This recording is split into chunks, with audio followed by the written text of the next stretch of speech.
गव्हाच्या पिठामध्ये उकडलेला बटाटा घालून मी आज तुम्हाला एक ब्रेकफास्ट रेसिपी दाखवणार आहे. एकदम सोपी आणि ही रेसिपी झटपट तयार होते. चला तर मग वेळ न घालवता लगेचच रेसिपीला सुरुवात करूया. सर्वात आधी इथे मी 2 उकडलेले बटाटे घेतलेले आहेत. बटाटा उकडून त्याचं साल काढून घेतलेलं आहे. आता हे बटाटे आपल्याला किसणीच्या साहाय्याने किसून घ्यायचे आहेत, जेणेकरून यामध्ये गुठळी राहणार नाही. आता इथे मी बटाटे किसून घेतलेले आहेत. यामध्ये आपल्याला 1 चमचा इतकं जिरं घालायचं आहे. सोबतच बारीक चिरलेली कोथिंबीर घालायची आहे. सोबतच 1 हिरवी मिरची बारीक चिरून घेतलेली आहे. सोबतच 1 चमचा चिली फ्लेक्स यामध्ये घालणार आहे. सोबतच चवीप्रमाणे मीठ घालायचं आहे. आणि आता यामध्ये मी गव्हाचं पीठ घालणार आहे. आता हे सर्व जिन्नस आपल्याला व्यवस्थित मिसळून घ्यायचे आहेत आणि पाण्याचा जरासुद्धा वापर न करता आपल्याला पिठाचा गोळा मळून घ्यायचा आहे. इथे मी पीठ मळताना हाताला थोडंसं तेल लावून घेतलेलं आहे, जेणेकरून मिश्रण जे आहे ते हाताला चिकटणार नाही. इथे तुम्ही पाहू शकता हाताला मिश्रण जास्तीचं चिकटलेलं नाही. आता इथे पिठाचा गोळा मळून घेतलेला आहे. त्यावरती पाव पळी इतकं तेल घालून आता हा पुन्हा एकदा आपल्याला गोळा व्यवस्थित मळून घ्यायचा आहे. इथे मी पिठाचा गोळा मळून घेतलेला आहे. आता यावरती झाकण ठेवून 10 ते 15 मिनटं हे आपण असंच बाजूला ठेवणार आहोत. आता 15 मिनिटानंतर झाकण काढून घेऊया आणि पुन्हा एकदा आपल्याला हा गोळा व्यवस्थित असा मळून घ्यायचा आहे. पिठाचा गोळा मळून झाल्यानंतर इथे मी छोट्या छोट्या लाट्या बनवून घेणार आहे. सर्वांनाच आवडेल असा पौष्टिक नाश्ता आहे. त्याचप्रमाणे झटपट देखील तयार होतो. जास्त मेहनत देखील करावी लागत नाही.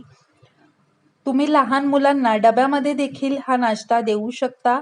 आता इथे मी सर्व लाट्या बनवून घेतलेल्या आहेत. आता यापैकी मी 1 लाटी घेणार आहे आणि बाकीच्या सर्व लाट्या आपल्याला झाकून ठेवायच्या आहेत.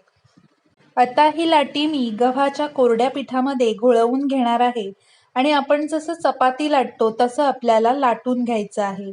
शक्य होईल तितकं पातळ लाटून घ्यायचं आहे. एकदम नाजूक असा हा पराठा आहे. लाटताना हलक्या हाताने लाटून घ्यायचा आहे.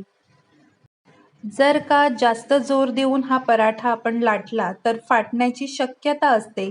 त्यामुळे हलक्या हाताने हा पराठा आपल्याला जमेल तितका पातळ असा लाटून घ्यायचा आहे. आता पराठा देखील लाटून झालेला आहे आणि इथे तवासुद्धा छान गरम झालेला आहे. आता यावरती आपल्याला हा पराठा घालायचा आहे आणि दोन्ही बाजूने खरपूस असा भाजून घ्यायचा आहे. आता पराठा तव्यावर टाकल्यानंतर हलकेसे बबल्स आले की लगेच आपण हा पराठा उलटवून दुसऱ्या बाजूने देखील छान असा खरपूस भाजून घेणार आहोत.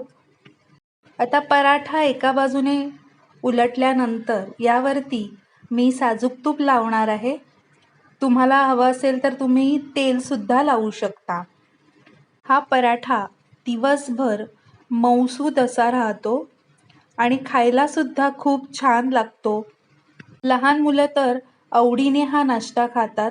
सर्वांच्याच आवडीचा असा हा नाश्ता आहे. दोन्ही बाजूने छान असा खरपूस हा पराठा भाजून घेतल्यानंतर हा पराठा आपण तव्यातून काढून घेणार आहोत. अशा प्रकारे आपल्याला सर्व पराठे भाजून घ्यायचे आहेत. इथे आपला दुसरा रेशमी आलू पराठा बनवून तयार आहे. हा पराठा तुम्ही दह्यासोबत सुद्धा खाऊ शकता. इथे मी सर्व पराठे बनवून घेतलेले आहेत.